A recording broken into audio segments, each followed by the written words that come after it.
I wanted to ask about R3, the R3 score reframe, how employers assess justice impacted candidates beyond the background check. Because I mentioned the background check. So, how do we assess candidates beyond the background check? Yeah, so for many HR professionals, what they know is they put a call out for a position. A lot of folks apply, and at some point in their process, and it's at different places for different corporations, you have a you decide that you're interested in a candidate and you run a background report. Well, for many corporations, they don't know how to understand and assess the individual candidate that's standing before them. And so, what we've decided to do was to create a tool that doesn't hide the fact that a person has an arrest or a conviction record, but it gives you more data.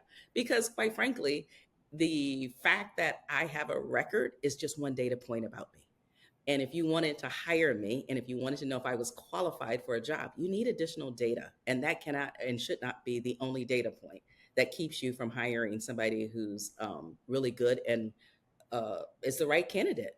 So we provide two additional data points. We have an index of 0 to 10, and 0 means there's not a criminal offense, and then 10 means yes, there is, and it's a little bit, it demonstrates risk. And what we have found is some employers they are just trying to assess what is the risk of this individual today. And in some cases, for corporations that have multiple roles that they're hiring for, they have a different risk tolerance. And so they can say, well, we want a 1 for this role, but for these 3 roles over here, we're willing to go up to a 4 or 5. And so that's one data point. So that's the 0 to 10 index.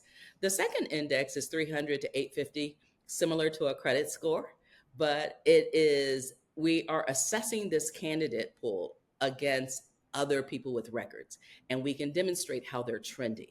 So, you can, and what we know is all of us understand what's a 650 just as it relates to our own credit score. So, based upon that, it makes it comfortable for you to understand, oh, this person's a 2 on a risk index, and they're a 650 on the readiness index.